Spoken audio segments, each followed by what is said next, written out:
আসসালামু আলাইকুম everyone, welcome back to my channel. আজকে আমি আপনাদের মাঝে আরেকটি নতুন ভিডিও নিয়ে চলে আসলাম। আর এখন হচ্ছে সকালবেলা। আজকে আমার মেয়ের স্কুলের প্রোগ্রাম আছে, তো সে কারণে আমরা মা মেয়ে রেডি হয়ে এখন চলে যাচ্ছি স্কুলে। তো আজকে আমার শরীরটা বেশি একটা ভালো না, হয়তো আপনারা ভয়েস দেখে বুঝে গেছেন। তো আমার একটু গলা ব্যথা।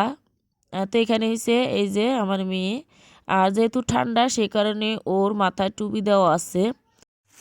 তো এই যে এখানে হয়েছে দুইটা পরোটা নিয়ে আসছি, যেহেতু আমরা মা মেয়ে সেই কারণে বেশি আনি নাই। আর এখানে হয়েছে আপনার ওখানে ওনারা দিয়েছে এই যে মটর দিয়ে একটা মানে সবজি রান্না করছে, তো ওইটা দিছে, তো এটা নিয়ে আসছি। তো এখন হয়েছে আমি নাস্তাটা খাবো এই আর কি। আপনার ভাইয়া থাকতে কিন্তু অনেক নিয়ে আসতো, কিন্তু এখন তো আর আপনার ভাইয়া নাই। তো আমি অনেক সময় দেখা যায় কি ইচ্ছা করে খেতে পারি না, আর বানাতেও ইচ্ছা করে না, যে ঠান্ডা সেই কারণে। তো এখানে নিয়ে আসলাম, আজকে ভাবলাম যে আজকে টিফিনটা এটা দিয়ে করি এই আর কি। আর এখানে গরম গরম এই যে একদম গরম কিন্তু এই যে। তো এখন আমি নাস্তাটা খাই, তারপরে অনেক কাজ আছে সেগুলো করতে হবে এই আর কি।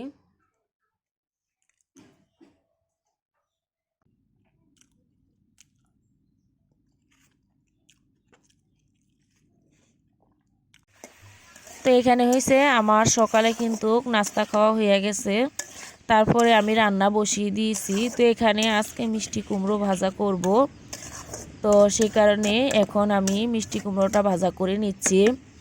আর ওই পাশে হয়েছে এখানে কিছু রাই শাক রয়ে গেছিলো, তো ভাবলাম যে এগুলি আজকে রান্না করে নিই। তো আজকে এই রাই শাকগুলা অন্যরকমভাবে একটু রান্না করার চেষ্টা করব। তো এগুলা হয়েছে আজকে আমি একটু ডাল দিয়ে রান্না করব ভিন্ন রকমভাবে। তো যদি সম্ভব হয় শেয়ার করব, আর যদি সম্ভব না হয় তাহলে শেয়ার করব না এই আর কি। আর এই তো আমার চুলাটা আমি এখানে রান্না করি, আপনারা সবাই জানেন। তো এখন হয়েছে আমি মিষ্টি কুমড়াটা ভাজা করে নিই। তো আমার মিষ্টি কুমড়াটা কিন্তু প্রায় ভাজা হয়ে গেছে। তো এখন হয়েছে আমি এটার মধ্যে একটু ধনেপাতা অ্যাড করব। তো এই যে দেখুন আমার স্টাইলে আমি ধনেপাতা অ্যাড করে নিচ্ছি। এখানে আমি কেসি দিয়ে তারপরে হয়েছে ধনেপাতাটা অ্যাড করে দিচ্ছি। তা আপনারাও চাইলে এইভাবে করে দিতে পারেন। তো এই তো আমার ধনেপাতা দেওয়া হয়ে গেছে, এখন ভালোভাবে আমি এটা নেড়ে চেড়ে নেব।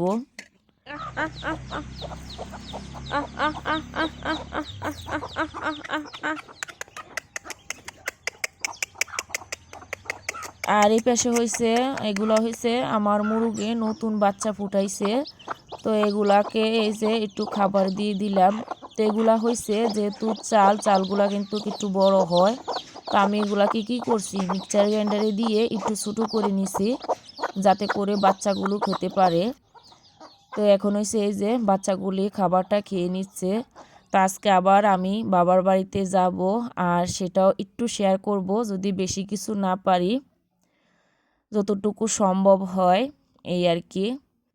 তাহলে ভিডিওটি দেখতে থাকেন। আসসালামু আলাইকুম বন্ধুরা, আজকে আমি একটা নানু পিঠা বানাবে দেখাবো। আমি নানুর বাড়িতে এসেছি,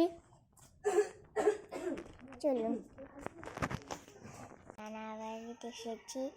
আপনারা আপনার সাথে একটা ভালো ভিডিও দেখাবো, দেখুন। আমি এসে আমার নানু পিঠা বানাচ্ছে। তো এখানে হয়েছে আমার মেয়ে ব্লগ ভিডিও করা শুরু করে দিছে, আপনারা হয়তো দেখলেন। ও কিন্তু আপনাদেরকে সালাম জানাইছে আমার মেয়েটা। তো এখানে হয়েছে সকাল সকাল হয়েছে মা পিঠা বানাচ্ছে, যেহেতু আমি আমার বাবার বাড়িতে চলে আসছি সে কারণে সকালে নাস্তার জন্য এই পিঠাটা মা তৈরি করে নিচ্ছে। তো শীতের সকালে কিন্তু মাটির চুলায় পিঠা বানানো ভালো লাগে। তো এখানে হয়েছে মা বানাচ্ছে পিঠা, আর কিছু পিঠা বানিয়েও রেখেছে। তো সকাল সকাল আজকে হয়েছে মায়ের হাতের পিঠা খাবো, তো সেটা আপনাদের সঙ্গে একটু শেয়ার করব। আর এই যে দেখুন পিঠাগুলো কিন্তু খুব মানে ফুলে উঠেছে, আপনারা সঙ্গে একটু দেখিয়ে দিলাম। আর এখানে যে মা পিঠা বানিয়ে বানিয়ে এখানে রাখছে, এই যে দেখুন অনেকটাই কিন্তু ফুলে উঠেছে পিঠাগুলি। তো আজকে ভিডিওটা আপনাদের কাছে কেমন লাগলো বলবেন। ছোট্ট একটা ভিডিও শেয়ার করার চেষ্টা করছি, আর আপনাদের সঙ্গে অবশ্যই বলবো আপনারা আমার ভিডিওগুলো এখন থেকে এর সহ দেখবেন, প্লিজ স্কিপ করবেন না। তো আশা করি আপনাদের কাছে ভালো লাগবে। তো আজকে এখানে শেষ করে নিচ্ছি, আল্লাহ হাফেজ।